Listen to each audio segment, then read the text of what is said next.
What's going on, guys? This is Rob, and I'm sure by now most of you have seen the trailer for Thor: Love and Thunder, which looks great. And you probably noticed that Zeus makes an appearance. So for this episode of Beyond Omega Level, we're going to go over the origin, powers, and some of the most impressive feats of Zeus as he exists in the Marvel Comics universe. So, Marvel's version of Zeus was created by Stan Lee and Jack Kirby and first appeared in Journey into Mystery Annual Number 1 in 1965, or at least the version that we're going to see in the movie did. The character of Zeus was actually used in comics that were published by Marvel prior to this, but this is the one that remains a part of the Marvel mythos. So, the first time we see Zeus, he basically breaks up a fight between his son Hercules and Thor, but his actual origin goes back a lot further. Of course, Marvel adapted Zeus from the Greek mythological being, but within the Marvel continuity, Zeus's origin can be traced back to Earth's infancy and an entity known as the Demiurge, which was basically a sentient embodiment of the Earth's biosphere. They're part of the Earth's atmosphere that can support life. Anyway, the Demiurge basically spawned the Elder God, including Gaia, also known as Mother Earth, but one of the Elder Gods named Atum left Earth, but after leaving, his energies were absorbed, which gave rise to the beings that would become gods, including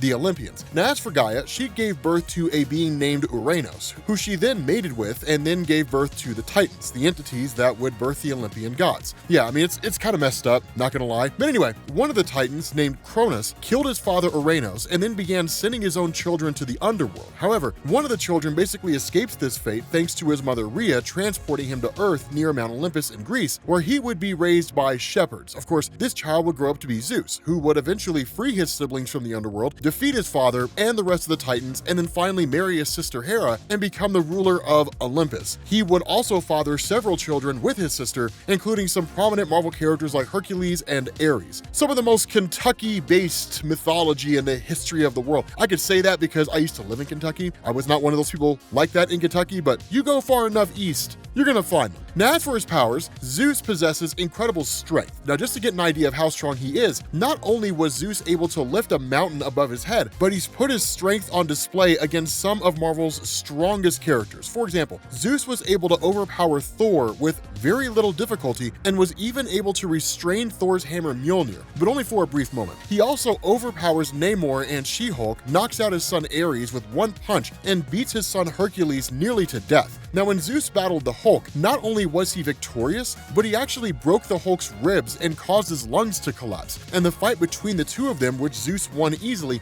destroyed a mountain. Now, Zeus was also able to nearly knock over Galactus with one of his punches, but it's worth noting that Galactus was in need of nourishment at the time, so he was not at like his peak level of power. But in addition to his strength, Zeus has insane levels of durability. He was able to battle Thor for several months, during which time he would have taken an incredible amount of damage. And not only did he survive all that damage, but he actually emerged from that battle with a victory. He shrugged off attacks from Namor, which doesn't really matter. Monica Rambeau, he also shrugged off attacks from her, Ares, and Nova, and was completely unfazed by an attack from Thor, Silver Surfer, Daemon Hellstrom, and Circe the Eternal. Now, Zeus was also able to survive a blast that killed several Skyfathers, which is the term used in Marvel Comics to refer to the heads of the various divine pantheons, including Zeus, Odin, and those guys. And he was even able to survive the detonation of a bomb capable of creating a black hole, so it's virtually impossible to harm this guy. Now, in addition to his physical attributes, Zeus is able to control the weather, most notably possessing the ability to summon and manipulate lightning as he wishes. Now, one bolt of Zeus's lightning was enough to incapacitate Monica Rambeau, who is herself a Beyond Omega level character. On another occasion, Zeus took out the entire Avengers team, including Monica Rambeau, She-Hulk, and Namor, Black Knight, and Thor, all with a single bolt of lightning. Zeus's lightning bolts can also destroy mountains and even tear the world apart. Now, when Zeus battled Galactus, he was able to knock him down with one lightning strike, and has done the same to Thor and Hulk. He was also able to illuminate a world of total darkness. Now, Zeus has a variety of other powers, most of which come from his vast mystical abilities. These include teleportation, shape-shifting, including size manipulation, the ability to project himself into the astral plane, and the ability to give and take powers from others. Zeus is also able to manipulate matter, being able to defy the laws of physics by making rocks thrown at him vanish from existence. He's also a powerful telekinetic and can actually take away and restore the memories of others. Now, Zeus is so powerful that we even gain insight from other characters who comment on his power level. For instance, Thanos once placed Zeus alongside Odin, who he's often compared to in terms of power level, as being equal to Marvel's cosmic abstracts. In another comparison, Dormammu, one of the most powerful villains in all of Marvel Comics, declared that Zeus is actually his equal. Now, Zeus has not been used by Marvel nearly as much as other characters close to his power level, like Odin, but it is impossible to deny how powerful this guy is. Both Thanos and Thor have placed Zeus on the same level as Odin, who's well beyond Omega level, meaning that Zeus certainly belongs in that tier as well. And when you also consider that Zeus has been able to hold his own against Galactus and is also able to rip the world to pieces if he chose, then it's pretty clear this guy's one of the most powerful characters. But we don't know how much of him we'll see in Thor: Love and Thunder. But let me know in the comments whether you guys think we'll see a small cameo, or you think the introduction of Zeus into the MCU is a way for characters like Hercules and Ares to be introduced as well. But with that being said, guys, we're gonna bring this to an end. Thank you all for watching. I know it's short, but I will catch you all later. That's what she said.